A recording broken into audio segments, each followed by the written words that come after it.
What's up, guys, and welcome to the Tim Sports Talk with KP here. We're going to do a nightly recap of every game in the NBA playoffs that happened the day. So, how you doing today, KP? I'm doing all right. I'm doing all right. Good deal. The games today. There wasn't too I guess the Celtics Sixers came down to a little bit of the wire. Outside of that, it was kind of a lot of blowouts today. But we're gonna go ahead and do them in order. So we have the Raptors versus Nets game 3. Raptors were up 2-0, and that didn't change because it's still 3-0 now. And the Nets are just not good. They're just not good. So what happened? Yeah. Go ahead. So Siakam had 26 points. Van Fleet had 22 points, 6 and 10 from 3. Serge Ibaka had 20 points, 8 for 12 from the field, 3 for 3 from 3. So Raptors are just banging out on all cylinders. Tyler Johnson for the Nets played well. He had 23 points, 8 for 15 from the field, 5 from 9 from 3 in 24 minutes. So that's pretty decent. But the rest of the team shot 29% from the field and 26% from 3. Yeah. Not good. How are you're not going to win any games at any level. Like maybe like 7th grade basketball, you could win a game like that, but that's pitiful. And that's because the other team shot 24% and Right. yeah. Yeah. It's really bad. It's not even really a series, and also on top of they're already a duct tape production there for the Nets, and they lose Joe Harris, one of their best scorers now without the rest of their team, due to a non-medical personal matter. He left the bubble, so he is definitely not coming back to the bubble because on Sunday they will be eliminated. So he's gone. So yeah, the Raptors got extended vacation. He's all right. They understand what's going on. So for sure, the Raptors will close this one out on Sunday. I mean, there's no hope. Do you agree or disagree? I agree. I mean, man, okay, the Nets played the Trailblazers, right? That was the last game of the bubble, of the seeding games. Yeah. That game came down to the wire. LeVert was on another level that day. I just don't understand how a team can do that and put all that effort forward in a game that didn't really matter for them. Mm-hmm. They come up a shot, literally a shot short. And now, I know the Raptors are good. I know they're the greatest, or not the great, the best team right now they have in the East for sure, team basketball wise and everything. They're clicking on all cylinders. I just thought the Nets would steal one of these games, man. Just one. That's all I asked for was one. But I'm gonna get this series wrong. This is the first series I'm confident I'm gonna get wrong. And the Bucks series, obviously, they didn't go 4-0. So, and the Nuggets, they didn't go 4-0 either. You know what? I'm wrong on 3. It's cool. Yep. Well, we're both wrong on the Bucks going 4-0, but I mean they're gonna go 4-0 now. It was just a weird fluky game that happened. But yeah, no, I had the Raptors in 4. I didn't see the Nets having anything in this series. But I was just looking here to see what did LeVert have today. I don't think LeVert did anything. He probably went home too. He had 15 points, 6 for 14 shooting, 3 for 6 from 3-point land. So I mean, it's he did have 6 assists as well. So he didn't have the worst game he's ever had. But honestly, 6 assists when your team's only shooting 29%. That's pretty solid. That's hard to do. Yeah, he might get a big he might get a full max contract next year. Yeah, and then you had Allen. Yeah. Who has scored double-digit points had 2 double-doubles in the first 2 games, held to without a field goal. He went to the line 4 times and went 4 for 4, so he did have 4 points, but did not register a field goal on the day. And he did have 17 rebounds, including 5 offensive rebounds, so he was hitting the boards. But that's incredible to have. Yeah, their big man didn't even register a field goal. Is he starting yet? There's talk on Twitter about imagine getting fired for starting Jared Allen. I'm like, what? But maybe it was something. He started. He started today. I don't know if he was a normal starter. He should be a starter, but I guess not. He didn't. Kind of games. Yeah, and also Cabaret, another guy that was playing really well in the bubble this since the return, went another day with 3 for 18 in this playoff series, 2 for 11 from 3-point land. So everybody else on this team basically fell apart except for Tyler Johnson. So And I get like, okay, people always say like, if you're a shooter, you shoot. I don't care how many you miss. Like you're gonna see the next one go in. You'll like at some point, somebody's gotta tell a guy that's going two, like, cause he's probably like 2 for 7. It's like, all right, man, maybe we should lay off, get something easy, get you going. yeah, No, maybe no, you should try to get some assists. You only had 3 assists on the day. Yeah, maybe you could get some assists. But yeah, man, it's nuts. there's an argument that we've already talked about this game way too long because it's just not. It's not even a series like at this point. But what is a series is this Nuggets Jazz series. Who you said the Nuggets were going to sweep? I did have the Nuggets in 6, which is a little bit of which is a little bit of scary right now because the Jazz are shooting ridiculous, and they already had a crazy shooting game yesterday, 2 days ago. Mike Conley comes back, goes 7 for 8 from 3-point land. Like he's not even known to be a great shooter necessarily. Like 7 for 8. When you become a dad, man. When you become a dad, you see all this confidence. It's just you want to show up for your kids. There was an announcer that goes, it's we're almost to 3 quarters, and his son hasn't seen him miss a shot yet. Right. He hasn't missed a shot since his kid was born. It's true. I mean, family matters can make you go off for different people. Sometimes it's bad things that make people go crazy on the court, and then sometimes people do it for good things. So, but yeah, then you had Rudy Gobert just could not be stopped from getting to the hole. He had 24 points, 14 rebounds, including 5 offensive boards. In my opinion, I thought he looked very prime Tyson Chandler-esque back in New Orleans when he played for CP3. Just how they both are extremely long players, and you could just throw it anywhere near the hoop and it's going to be an alley-oop. It's just too easy, and that's exactly what Rudy Gobert looked like today, and it was fun to watch him play. But unfortunately for Denver, they just struggled everywhere. I mean, Jokic was their leading scorer with 15 points. They only scored 87 on the day. I don't see this staying because you also had Murray only had 12 points on 5 for 16 shooting. I don't see this sticking. I don't see the Jazz shooting continuing to nearly shoot 50% from 3-point land. I do know that they were decent at 3 points this year as a team, like pretty good. They you said they were leading the lead. I think so. It was like 38%. Yeah. Thought so. As a team. So I do know they are good at shooting the ball, but nobody's going to continuously shoot the ball at 50% rate from 3-point. I mean, if they do, they're the final. They win the finals. Like nobody can. Who stops you if you shoot 58 or 50% from 3? Like nobody. Like there's just nothing you can do. No. Donovan Mitchell kind of came back down to earth a little bit after a 57 and 30-point performance. He did have 20, so it's not like he played a horrible game, but it's okay. Got over 100 points in 3 games. It's okay, I guess. Fine. Yeah. But he didn't need to. I mean, he didn't play much. None of the starters played much. I think the whole fourth quarter was all backups for both teams because they were up by like 27 at that time. So, yeah, and the backups came in and continued to score. I mean, I think they outscored them in the fourth quarter as well. Yeah, I will say this. I think Rudy Gobert has adapted his game, and I don't think he was really ready the first game, the first 2 games. I mean, he had some scoring, but like, what was it? Like he's averaging 19 points a game the first 2 games, and then he had 20-something points the first half, right? So a lot of his like buckets were drives and then dump offs, and I just think the Nuggets, for whatever reason, were over helping on players. I think their on-ball defense wasn't that terrible. I feel like they could have done different things, but I mean the Jazz right now, if you're getting 50% from 3 and you have a big man that's scoring 24 and 14, I mean you're going to win a lot of games, and look out for whoever the Jazz have to play next because they're going to be in trouble. Yeah, the entire, even when they put backups in, it's almost the entire team was in the plus for the plus minus.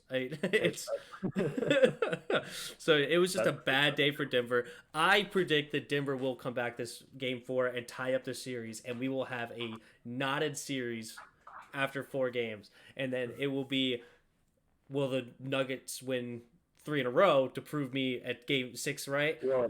I'm a little nervous about it. I think this might go 7, but I don't think so. I mean, dude, like they played a really close first game. Mm-hmm. Now Donovan Mitchell had to go off, but they played a really close first game, And now the Jazz have put two really solid games together. I mean, even Oh if they're yeah. not really hitting threes, like the Jazz might just win this 4-1, dude. I don't see that. Because Jokic had a terrible day today. Murray had a terrible day. These guys will come back. The next What game, were their stats in the game two loss, though? What were their stats in the game two loss? I can pull that up in a second here. Let's see. I mean, like, I know this is going off script a little bit, but like, I didn't think he was such a bad game in that second game. Jokic had 28. Yeah, and Murray probably had. I mean, I don't even know what Murray had. I'm pulling it up now. Jokic had 28, and Murray had 14. Okay, so So that's still lower than what Murray. Porter did have 28 though, so Porter went off. But those two need to be clicking. Porter can give you his 15 to 20 or whatever, but Murray has to hit some threes and Jokic has to dominate like he's supposed to dominate. So I mean they're a young team, man. They got to put it together. They got to figure it out quick. But yeah, just looking at the Jazz. I mean, yeah. So Porter gives you more than his average with 28 points, but then you have somebody on the Jazz, Clarkson. I'm not even familiar with this guy. I'm not gonna lie to you. 8 for 19, 26 points. Yeah, that's Jordan Clarkson. He played for the Lakers he played for the Lakers and he played for the Cavaliers and he's played for a lot of teams. But fair enough. He's a guy that if he gets hot, he gets hot. If he's not, then like the first game, I think he was trash and like just couldn't make anything. But he kept shooting, and that was their problem. And then But he scored 26 last game. I mean, yeah, when a bench player comes off the bench, scores 26, and then you still have Donovan Mitchell getting 30, Rudy Gobert getting 19. I mean, that's huge. I just don't see Jazz. They're not going to shoot like this again. Three times is ridiculous. No, they're not going to do it 3 games in a row. They're not going to do it 3 times in a row. Yeah. It's not going to happen. Let's see. What else we got about this game? No, that's pretty much. I was just saying that, yeah, the Jazz took the lead in the first half and then they never got back within 14. The Nuggets never got back within 14 the entire second half.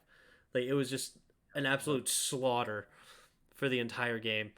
But yeah, no, the Jazz have definitely made this an interesting series, and I'm not going to be the subject of the moment, though.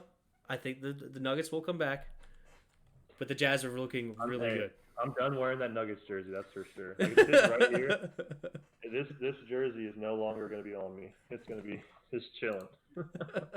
Well, now we're going to move on to the closest game of the day. It was the Celtics versus 76ers, and I had this series going 5, and this was the one the Sixers needed to steal. They were right there in it. It was 94-94 with about 2 minutes to go. And Joel Embiid had 22 points in the first half. He was firing on all cylinders there. Then he only had 2 points in the third quarter. Yep. And then he didn't make a bucket in the fourth quarter. He only had 4 free throws. So, I think he actually did have 1 bucket now that I think about it. So he had 6 points in the fourth quarter. So he only had 8 points in the second half, and then he had 2 horrible turnovers in the last 2 minutes of the game that completely it cost them big time because one of them turned into a fast break foul that was what do you call it? Go into the basket, clear lane, clear path. Clear path foul, yeah, that was a clear path foul. So they got 2 free throws and the ball back, and then Kemba Walker, cold as ice, just stepped back with a minute left to just completely ice this game.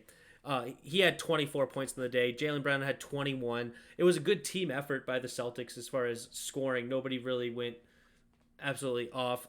Tatum actually had a bad game. So, as I said, this was the Sixers' game to steal and send it to a 5, and they didn't do it. So I have this as a sweep now. I don't see them winning again. This was the one. I don't know. I still have them in 5. I think they can steal the next one. I mean, it won't be close in the games afterwards, but the one thing that I give Brad Stevens a lot of credit for is he is a world-class coach, right? He's the guy. He's X's and O's. He's very savvy, players kind of coach kind of guy.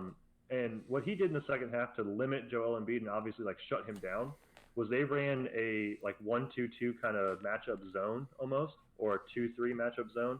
And every time Joel Embiid caught the ball, because he had such a big first half, they double teamed and made him kick it out. Now then, guys like Shake Milton or Josh Richardson or Tobias Harris, they had catch and shoot threes, and they just weren't hitting them. Right? That was especially late in the game. They were not hitting any shots. So I don't know. I think Joel Embiid will watch the game tape. His coaches will get with him a little bit. They'll make some adjustments. I think that'll help him out with their zone offense. And then if Brad Stevens does bring that back out to slow him down again, I think they'll be better prepared for it. I just think that their plan was, we're still going to feed Joel. We're still going to feed Joel. And then the players just thought he was going to take over, and he obviously didn't. He couldn't without, turning it over or otherwise. So I think they'll still win one game. He also drew a lot of fouls in the first half. In the first half, I think he had 12 free throws. Yep. Yeah, 10 for 12 from free throws in the first half. And he finished the game with only 14 out of 16. So he only had 4 more free throws in the second half. And yeah, so he wasn't getting those fouls calls in the second.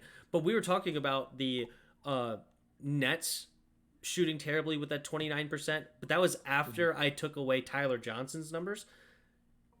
The Sixers had 29.5% with everybody. Yeah, right. That's awful. Especially when you give it. What did Joel end up with? He said 20, 26, 28. He had 30. He ended up with 30. He had 30. Yeah. Okay. So you have a player that has 30. I know a lot of that's free throws. You have a player that ends with 30, and your percentage is at 29.5 as a team. That's 23.1% from three. Yeah. 23.1% from three. 9 for 39. Brutal day for the Sixers. If they hit 25% of their threes, they won that game today. Like, that's all they need. They need 2 more threes, 3 more threes to go in. Yeah. They win the game. And minus those 2 turnovers by Joel. Those 2 turnovers were killed. Yeah, like it was five possessions, and they would have won the game. I mean, as a center having 4 turnovers. Mm-hmm. If a center having 4 turnovers, that's one of the turnovers was that Enes Kanter foul that didn't get called. Where you think Jason Tatum fouled him, but Enes Kanter was actually the one that fouled him. Kanter definitely fouled him. I think it should have been a foul too. But still, nonetheless, it ended up being a turnover for a block. Right. And as I said, he wasn't getting those foul calls in the second half. It sucks. Tobias Harris, I mean, he had 8 offensive rebounds, 15 rebounds, 8 offensive. That's unbelievable. But he didn't turn them into really anything. He went 6 for 19 from the field, 0 for 5 from three-point land. I mean, he didn't do anything with those offensive rebounds, unfortunately, and this was the one they needed. This was the game that they could steal. I have this as a sweep now, and the Raptors and the Celtics are going to get the sweep, and we're going to get a nice 2 rested, really solid teams going into the second round series. Yeah. The second round series, and I'm here for it. I think that one's going to be a fun series to watch. Taking with 5, just so everyone's clear. This is a 4 now. All right, last game of the night that just ended about 15 minutes ago was the Clippers Mavs, and we got really, really bad news out of this game. It's been a fun series already just in these 3 games, but Luka Doncic rolled his ankle really bad, got x-rays done. It did not look pretty. He hopped all the way back to the x-ray room. He's done, and then with him being done, the Mavs are done.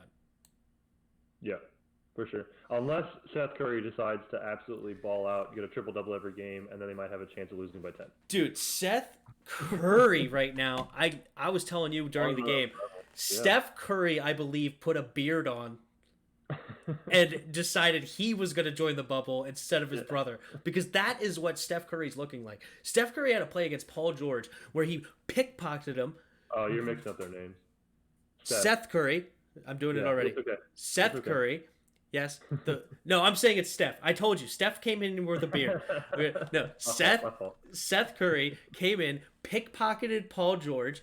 Paul ran around him, got the ball. Paul George was coming up for the block. He goes up with almost like a windmill move, got it left-handed on the reverse. It looked so much like Steph Curry to a T. It's hilarious. So, but yeah, he went. I think he actually. I think I took these stats a little early. Now that I think about it, because I think he maybe had a couple in garbage time. He had a couple more shots, but at one point, when the game was still interesting, he was 9 for 10 from the field, 4 for 4 from 3 with 22 points. That's a game. I remember at one point in the first half, I looked at his scoring and I think he had 7 points, but it was right after Doncic got that technical foul. Doncic left the court, and then it was already a 6-point lead for the Clippers. And it's like, all right, we got to keep this game interesting. And like all 7 of those points came right there. It felt like he just scored 15 points to me. Like it was every bucket was so important when Doncic was taking his breather, and he kept him in the game. He did the same thing last game to finish it. Doncic didn't do a lot in that fourth quarter. The game before, Seth Curry scored 9 straight points in that fourth quarter, and just he's doing fantastic. And another guy that's doing fantastic since being kicked out of the game in game 1 tonight, Kristaps Porzingis had 34 points, 10 for 17 shooting, 5 for 9 from 3, and also had 13 rebounds. He also was trying to keep this in, especially after Doncic got hurt. There was one point Dallas was down, I believe it was like 15 points, and it's like Doncic got hurt, they're done, they're toast. Yeah. And then they brought it all the way back within 8, and you're like, oh, hold on, like what are they doing here? Are they really trying to make it noise, you know? And they actually ended up finishing only down 8. They lost 130 to 122. So even without, because Doncic did not have a good game. I think in this plus minus he was like a minus. I'm not gonna guess actually. He was minus 14 on the day. Like so, when he was on the court, they were not playing well necessarily. So I think they're getting too much into the tippiness, and they're talking too much. Like if the Mavericks just would take a breath and play basketball, because they're young, and they're letting the chippiness kind of get to them. If they would just play, I think they would be much better off. Because right now, I think they're trying to get into the heads of the Clippers. But the Clippers, you look at the Clippers roster, every single person on that team is a seasoned veteran. Like, what are you gonna do if you start talking crap to a season? Like nothing. Like, what was it? Kristaps today, he felt like Morris was like swiping extra during one of these plays, and he like got in his face. What did Morris do? Morris stood there like this. Like, I don't care, bro. Like, what do you mean? Like, it doesn't matter for me. Like, we're trying to win chips. Yeah, we're trying to win chips. Yeah. Like, this series isn't that important to us. Like, our goal is the final, like, whatever. But, like, obviously it's important they have to win it. But, like, they just need to play, man. If they play, they'll be fine. With Luka out especially, they're going to have to, like, just be all gung-ho focused on the game. And Kristaps now, I mean, I said he's the one guy to watch outside of Luka. Now he's the only guy to really watch. He has to go triple-double dang near the whole time, and if he could do it with blocks, I mean, that would be obviously. But, yeah, he's not going to get triple doubles. He doesn't get nearly enough assists, but yeah, he needs to have some big time double doubles. Another 35 and 15 out of him if they want to have any sort of shot is definitely something they're going to need to do. But on the Clippers side, watching Kawhi, he is just so quiet on offense. Like, it's just so smooth. He's not flashy. He's never flashy. Kawhi's just never flashy. But it's just fun to watch him, especially it's like you watch him and you're like, what's Kawhi doing? What's looking at his stat? Oh, 18 in the first half. Oh, okay. Wow. Yeah. All right. Now, let's see what he had in the end of the game. Oh, 36 for the game. Oh, okay. I guess. The quietest 36 in yeah, exactly. Yeah. Yeah. You just shooting over 50% from the field. He did only go for 1 for 5 and 3, but he had 9 for 10 free throws. He's just doing everything right, as he always does, so quietly. He also had 9 rebounds and 8 assists. Another fantastic game from Kawhi. How did you think of Kawhi's performance tonight? I mean, like I said, I say this a lot, and I like to watch games to like really evaluate players, and I didn't notice him on the court. Like he had a couple like dunks that were like, okay, that was dope, like that was cool.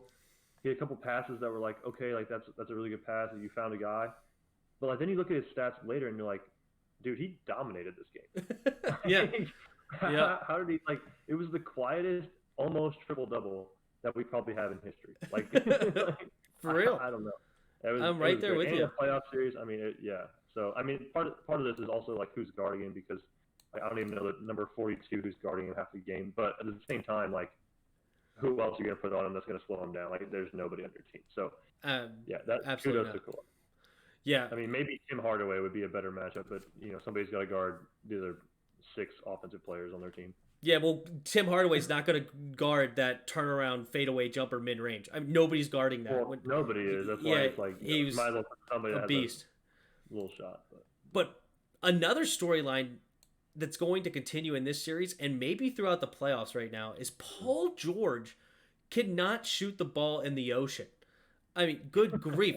3 for 16 on the field, 1 for 8 from 3-point land, 11 points on the night. This is a 24 points per game scorer.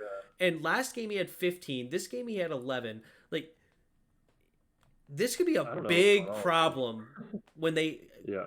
It was going to be a big problem in this series if Luka didn't get hurt. I think they're going to win this series going away now because no Luka. But whoever they play in the next series, which would be either Denver or the Jazz, you cannot shoot like this right now against the Jazz. No. So, and I mean, like, we just talked about Kawhi. Like, I didn't notice Kawhi really. I noticed Paul George because of how terrible he was. Like, he had one steal that I was like, okay, wow, that was great. But he gets pickpocketed by Seth Curry at half court. He doesn't shoot the ball particularly well. And then it's like, late game kind of stuff, and he's just making mistakes. Like, he's just, he's not doing the right things. Like, he's not Paul George. This is something that you won't see on the stat line. He actually shot another. He went 1 for 9 from 3-point land, but there was a foul called, and the one that he missed. Remember, we both watched. He airballed it. Airballed it. No, it was 4 feet short and to the right. Like, it made no sense. He lined it up. Oh, that didn't go anywhere. Yeah, yeah, it looked like me shooting it right now after quarantine. I haven't played basketball in like 6 to 7 months. I think honestly, like, there might be something like either psychologically wrong with him, or there's something like his shoulder might be just aggravating the crap at him that they're not saying, because something is off, and this is not Paul George. This is not any version of Paul George I've ever seen. I don't know. It's so bad right now. He's not doing anything. He's not driving to the lane. He's not getting to the hoop. He only had 4 free throws on the night, so he's not drawing fouls. Like, offensively, he is not what he should be, and that could be a big storyline going into these next rounds. And I'm definitely curious because this is my championship pick. I have the Clippers going all the way, and yeah, Paul George is definitely making me a little nervous. Like, okay, hold on. I'm not jumping off the bandwagon. I'm still on the Clippers, but Paul George has got to play a lot better than what he's doing for that to actually happen. We missed one thing, and you talked about big. So Landry Shamet's poster on Boban. oh my god! Like, I saw you and one. You, but I didn't want you to forget. No, I completely. I was on Paul George. That's right. I was looking at the box score. I was like, Shamet. What did I want to talk with Shamet for? And but oh my god, Boban. He got benched right afterwards. Rick Carlisle was like, "Come sit down. Come sit down. Okay, you need to relax for a minute. Nobody needs to look at those dumb ears for now. Like, just go sit down on the bench, because that was disgusting. If you didn't see it, Shamet got the ball at the 3-point line, kind of on the corner, took it towards the baseline, drove to his right, went up off both feet with both hands. Boban saw him coming, but he's just too slow. Comes up and reaches up. I mean, at this point, Shamet. I can't say his name right. Shamet. Like, I think he jumped, and I think they were face to face, and Boban didn't leave. Okay, like, he's that much taller, but he reached up and didn't touch the ball at all. Shamet made him look embarrassing. It was hilarious. One poster, like, the worst case scenario for someone so tall is to have someone so much shorter than you. What is Shamet's height? Even getting 6'4"? Yep, 6'4". 6'4". That's about a foot difference. It's legitimately a foot. I think he's 7'4". And then if you look at their wingspans, like, I think, what's Boban's wingspan? 8'3". Like, it's something ridiculous. You're right. It's like he doesn't have to jump. He can dunk a basketball, and someone jumped over him to dunk a basketball. It's the worst situation. Oh my god! I'm so glad I wrote that down, and you saw that, because I completely forgot to mention that. It was amazing. Once that happened, I was like, all right, this game might be over. Like, that's morally that's demoralizing. That's, Yeah. Well, Shamit definitely like he took away from that memory because down the oh, stretch rather, stupid. he was taking shots when they were trying to ice the game. There was like 10 seconds left on the play clock and he's shooting 3-pointers. Doc Rivers Yeah. is like, "Please stop." They're trying to come back. They brought this with an 8. Stop Yeah. shooting like random Why- 3-pointers. Why are you the way that you are? And he even said Doc Rivers was like basically chastising him on the court. The very next time down the court, he shoots another 3. It's like, Yeah. what are you doing here? But no, Yeah, no. but that dunk was absolutely fantastic. I'm glad you brought that up. Anything And, else on the day? I'm just gonna say it. I said Clippers in 5, and now that Luka's hurt, Clippers will be in 5. So I still feel solid about all these picks, honestly, except for Nuggets because that was wrong, but it's fine. Yeah, I'm right there with Nuggets in 6, so I'm still within reason. Actually, no, I said Raptors in 5 too. That's not gonna happen. So I'm wrong about 2 of these, but it's okay. I don't care. These games Yeah, are fun. Raptors in These 4. are a good time. I'm really excited for the second round now because I think we have some really exciting second round matchups. Yes, that will be for where sure. the real matchups are. Yeah. The only real matchup that we're seeing right now is this Nuggets Jazz. This is a very interesting matchup. And I said it from the beginning. I liked Mike Conley, Donovan Mitchell, and Rudy Gobert. I thought that they were going to win a couple of games and show, but I did not expect what I've been seeing so far. This is insanity. So awesome. Well, thank you guys for sticking around to the end. We had fun. We're going to do this hopefully nightly after the last game. Post it on there, just discussing what went on. If you have any of your own comments, go ahead and put them down there. If you please like the video, subscribe, and tell your friends about us. And thanks for that. Sit. Peace.